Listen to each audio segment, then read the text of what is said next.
It's a brand new season of IndyCar, and hey, Sebastien Bourdais, you're wearing a Foyt shirt. So can we tell folks there's a fourth Foyt entry coming? And congratulations and welcome to the first Hamburger and French Fry show of 2022. How does that sound? Yeah, the second part is accurate, the first part not. He's such a good guy though, legitimately.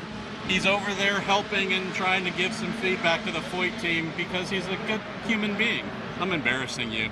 No, All right, no, it's not. I said I was going to help. I'm yeah, all right, helping. fair point. I'm trying to. Maybe I'm impeding. I don't know, whatever. Maybe he's impeding. Well, Kyle Kirkwood, who's driving the car that you drove last year, was 12th, so I'd say that's a positive start. But let's look at this brand new season here.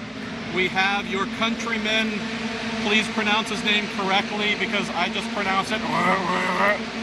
Romain Grosjean first by a tiny amount over Colton Herta, his teammate.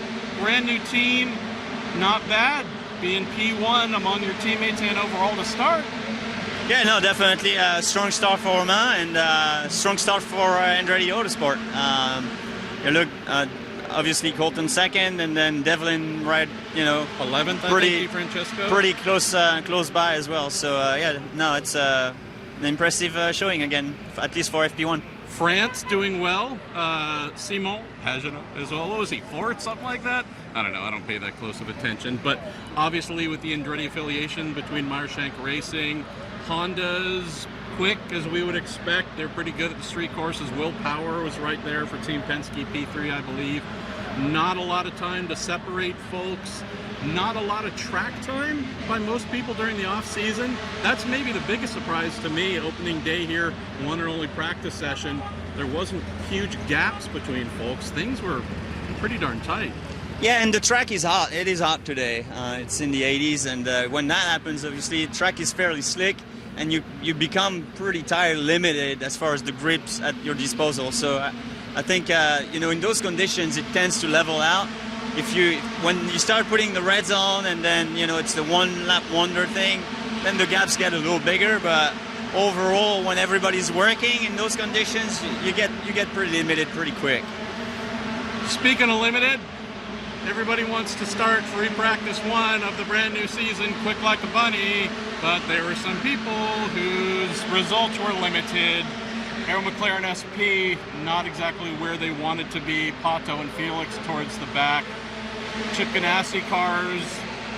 Yeah, not great, but I mean, obviously they got a ton of experience on both sides, and sometimes it's what happens. You go testing at Sebring, you think you found something, and then you're all out here, and it's completely wrong. And every time you're like, darn it, I knew it, and you do it again anyways because that's the only test sessions you got.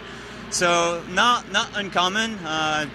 Kind of completely expect them to straighten things out for FP2 and get right up there in qualifying, but it's a tight field as well. So as soon as you're off by a little bit, you slide down the order quite a bit. He's doing this just because he loves y'all. You know that, right? Like, he could be home with his amazing wife and kids just having the good life, but he's here with us. So we'll keep this one a little bit short. Again, one practice session. Tomorrow we do have second practice and qualifying. Things shut down because I think the Florida Orchestra is playing the music of Star Wars here at the Mahaffey Theater, so we'll have to go away.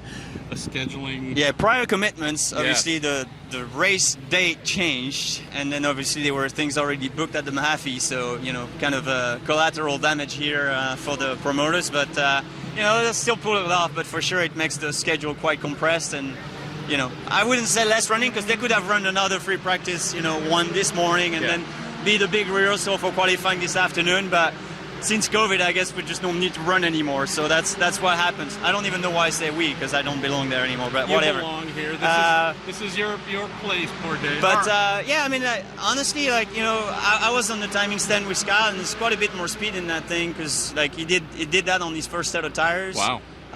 Didn't improve on the second set because there was a red flag, and that they kind of pulled the trigger quite early, really for no reason because Jimmy was still running. And then when that happens with 6 minutes to go, then everybody gets bunched up and is on the same schedule at the very end, trying to get a last read.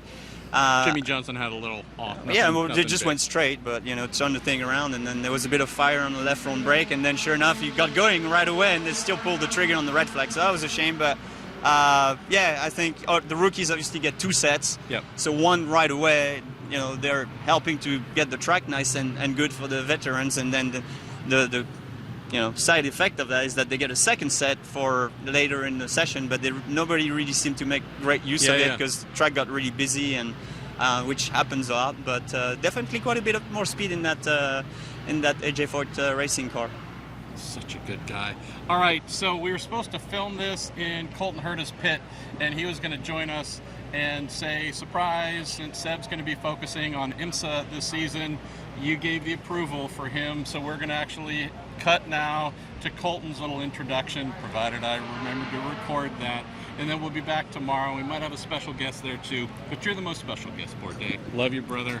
Hamburger French Fry show. There you go. Thing.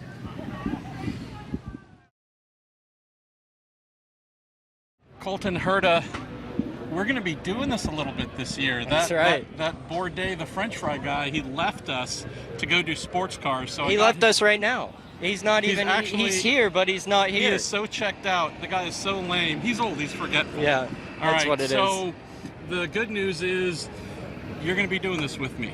And I look forward to this. We're introducing we've had the Hamburger and French Fry show.